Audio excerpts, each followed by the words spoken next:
Right. Down the stairs and... Oh, was it up the stairs?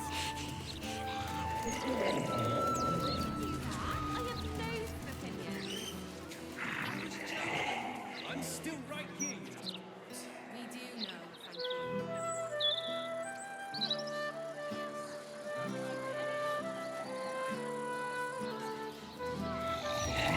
you.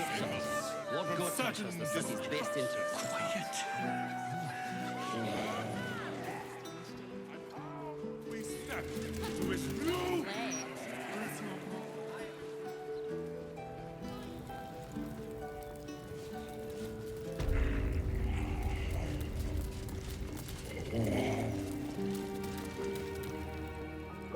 There she stands, just as Elminster promised.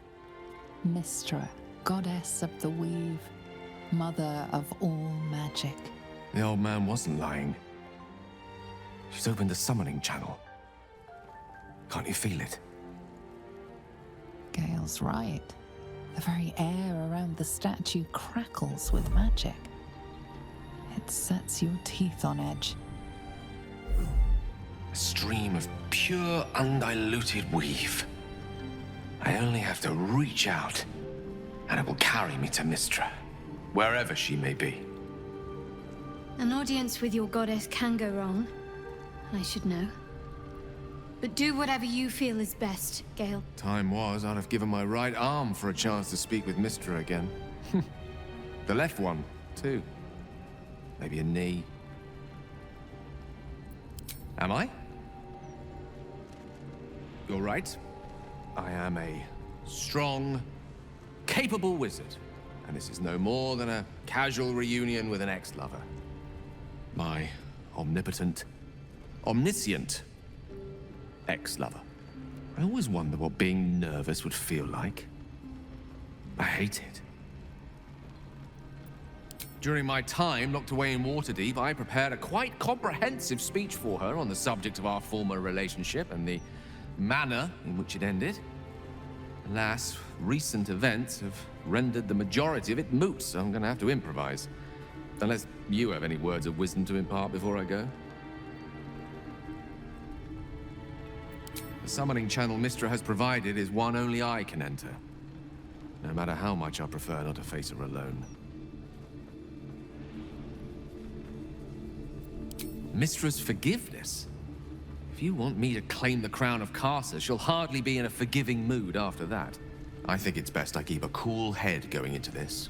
Approach it like a particularly high-risk round of 3 Dragon Ante. I'll let Mystra show her flight, and then I can see how strong a chance we stand of winning the gambit. I'll only be gone for a matter of moments. The Outer Planes experience time quite differently to our own. Wait for me. Please.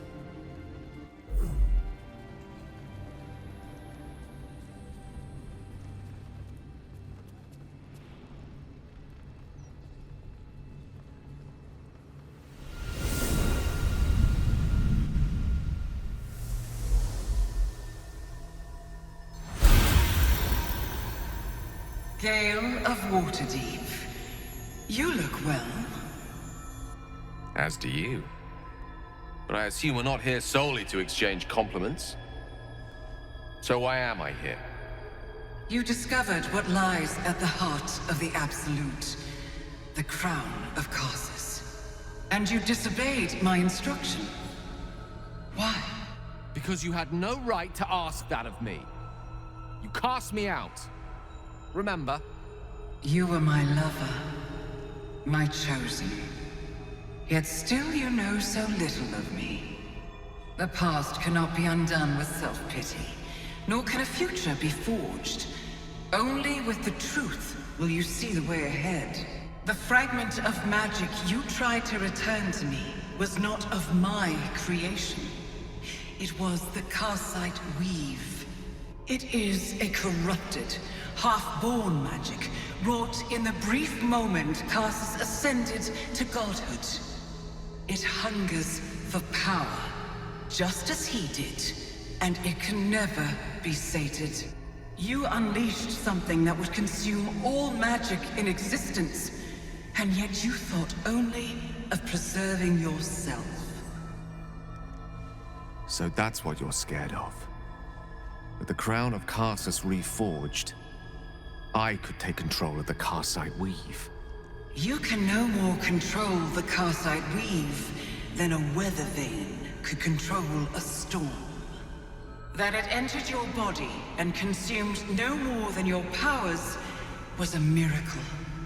But we will not be granted another. The only reason the orb sleeps is because I have allowed it to feed on the true weave. A temporary measure, but one that will not be enough to save us. With each day that passes, the Elder Brain threatens to become a new kind of god. Its worshippers, a scourge of soulless illithids. If you will not use the orb to end this abomination, then you must find a way to separate crown and host. When you've done this, you must surrender the crown of Karsus to me. A great ask indeed. You've given me much to think on, as you always did. So be it. Follow the needle of your own wisdom. We shall see how truly it leads you.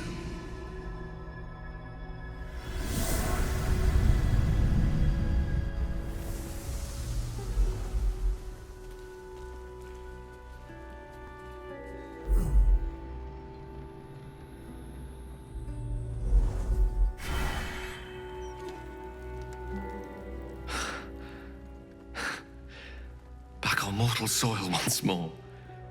I can't believe I saw it. After all this time. Relieved. Drained.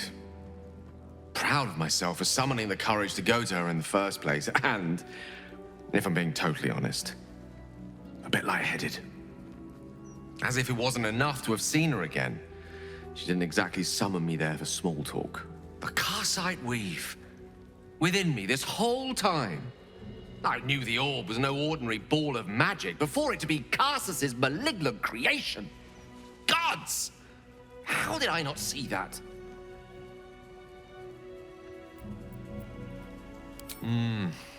True enough. There's a reason such unwitting heroes have been the backbone of lyric and legend for as long as both have existed. Even so, I was hardly some naive apprentice at the time. I considered myself an archmage, and yet was fool enough to be mistaken for a common conjurer. At least now I'm armed with the truth, and Mistra's expectations. Sounds like the door to redemption is open at last. All I have to do is walk through it, carrying the crown of Karsus.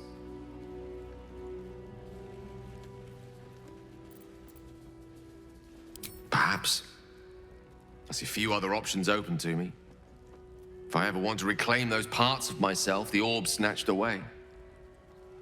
If I ever want to be me again.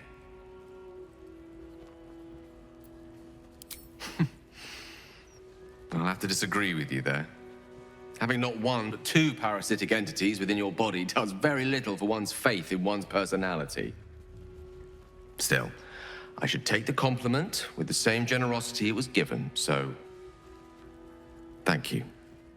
If I can promise you one thing in return for your faith in me, it's this. I will use everything in my power to ensure we defeat this evil. I will not let you down. Now, I believe we've a date with an Elder Brain to get to. Shall we? Far from me to judge Gale for playing coy with Mistra. But I will not be cleaning up whatever mess she makes of him for it.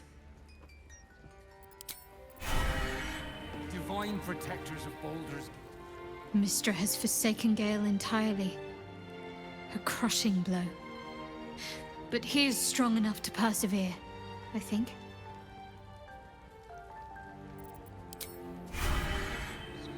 This is the closest to a rag it's ever been. My lungs feel tight. It's happening already. Calm down, would ya? It's all in your Path lies head. before me.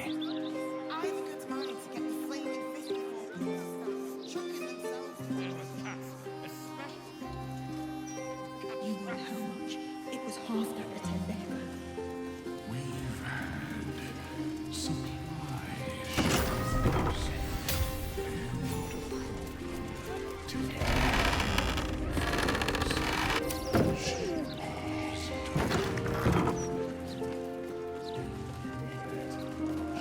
selection of tongs. The one indispensable tool of the artisan's workshop, it seems. Tongs. So many tongs.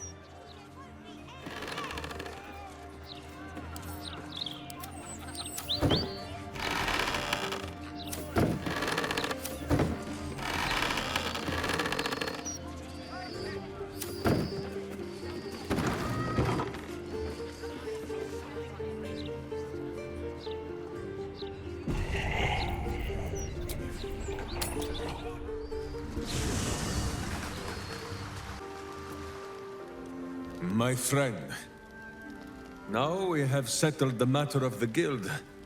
I fear there is something I must tell you.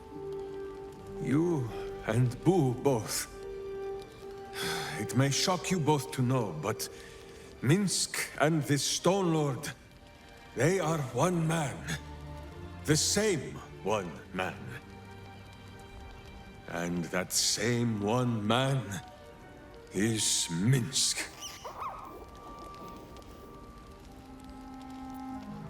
Never has Boo been more proud of my failures. I wish to believe the Stone Lord's evil was the worm alone, tainting my thoughts with foul dung. But I see now, the dung was within Minsk all along. So I wonder, if Minsk can be a villain, and Nine Fingers a hero, must it be so with all creatures? Is there good and evil within us all? Boo calls this nonsense. Less thinking of bad thoughts, says he, and more breaking of bad bones. But still, I would hear what you have to say on the matter, my friend.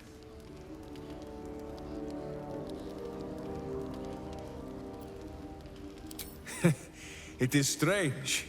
A worm sits within my skull, twisting my thoughts. But it is you that have made Minsk see the world anew. You, my friend, are the true parasite. There is good and evil in all. Let us go crack villainous skulls, so that the virtue might leak free. Yes, Boo. I am becoming something of a philosophizer.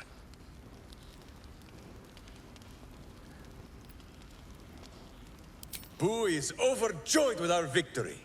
Another den of evil vanquished, and an old foe defeated. Well, Viconio was a friend for a short time beforehand, but then a foe once more. Yes, Boo, a most wicked witch.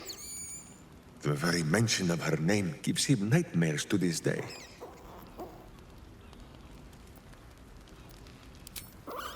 Do not be afraid, Boo. She is not here.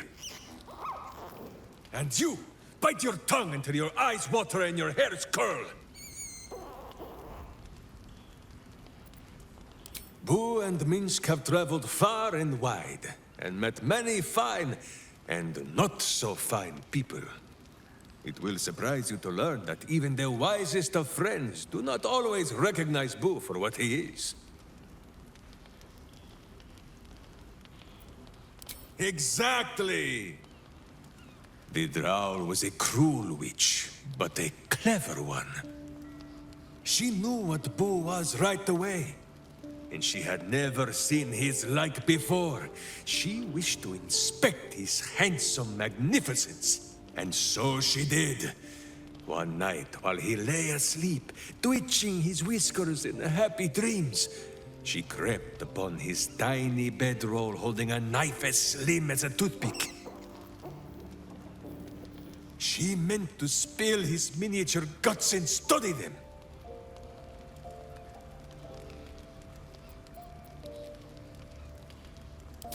I did not get the chance. Boo never sleeps deeply while evil is near. He sprang into action and almost blinded the witch. She had fled from our camp by morning, when Boo told me the whole tale over a breakfast of berries and nuts.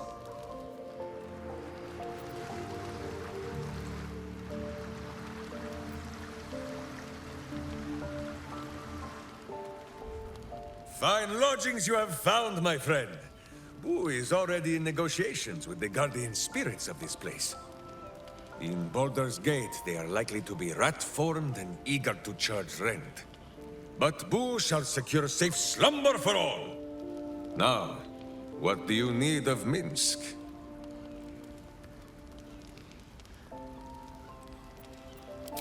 Of course, my friend. Or are we not friends?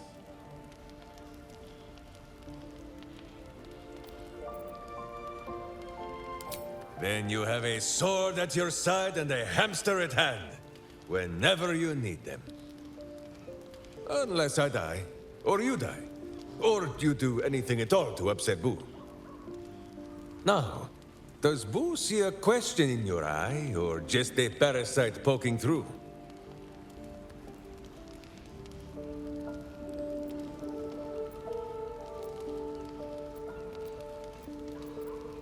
Well, Boo, explain yourself. Clear enough?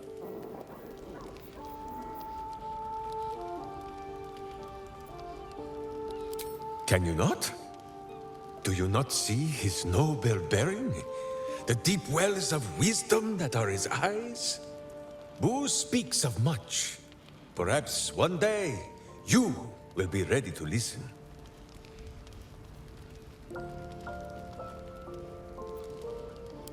Boo has a way with words that we lack. All that space in the cheeks, I am thinking.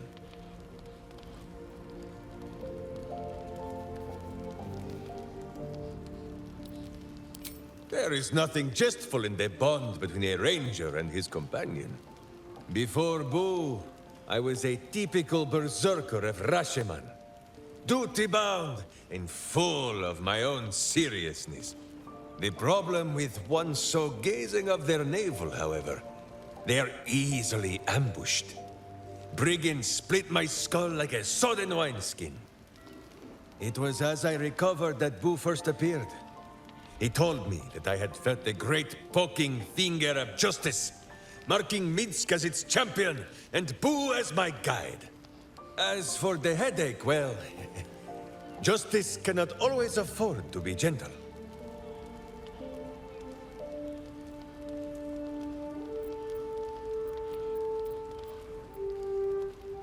Do not be ridiculous. If any of us is chosen by the gods, it is obviously Boo. Now, shall we away? My boots crave the crunch of unvirtuous nethers.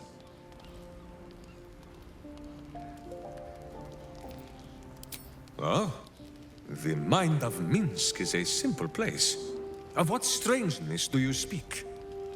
The memories resurface, a lifetime of battles blurring into one. A single constant is Minsk, launching into the fray no matter the foe, be they god, monster, or man. It seems just the barest glimpse of what the man before you has seen and done, but enough to know that he has no right to still be alive. Ah, wait!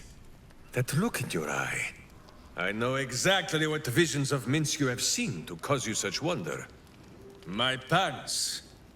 Thrice laced, in the Rashomon style, so that a berserker might split skulls without fear of splitting breeches, too. They are fiendishly complex, but fear not for Minsk. With training, he has learned to master the many little knots.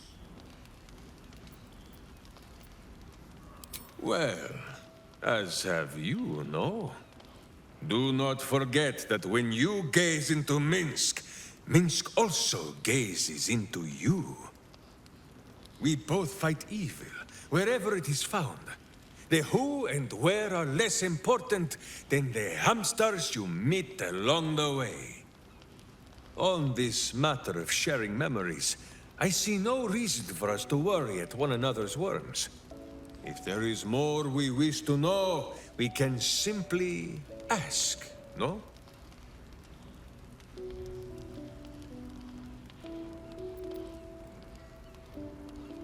Exactly so! If I must peer into the mind of my enemy, I use an axe. For friends, there is ale. No, my friend. If you fear you have a question that Minsk cannot answer, then you can simply ask Boo.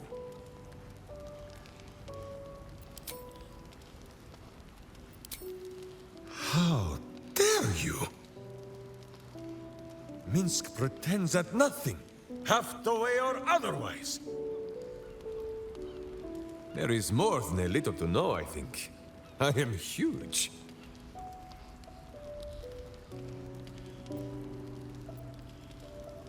Ah, Boo has an inkling that this is not the question you mean to ask. I saw some hints of things when our minds mushed together, but Jahira confirmed it for me. You are of the same blood as our old friend, a Balspan, and as close to Minsk as if they were his own kin. That makes Minsk your uncle.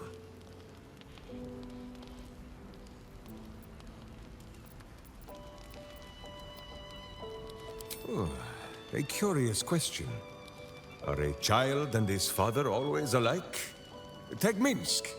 He does not have a clear memory of the face of his father, but he does remember tugging on the thick, red whiskers that sprang from his chin. A beard for the ages. Boo could have nested there happily through even the harshest of Rashomon winters. Now, look closely at Minsk, and what do you see?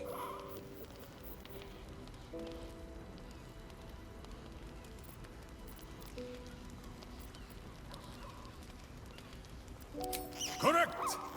There are more whiskers on Boo's tiny face than on the mighty chin of Minsk. If Minsk did not inherit the flaming red hair of his mother, or the bushy red beard of his father, why would the spawn of Baal inherit his wickedness?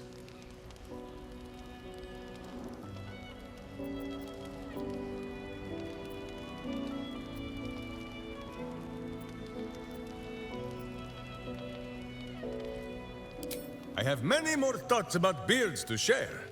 I did not know you cared to hear them.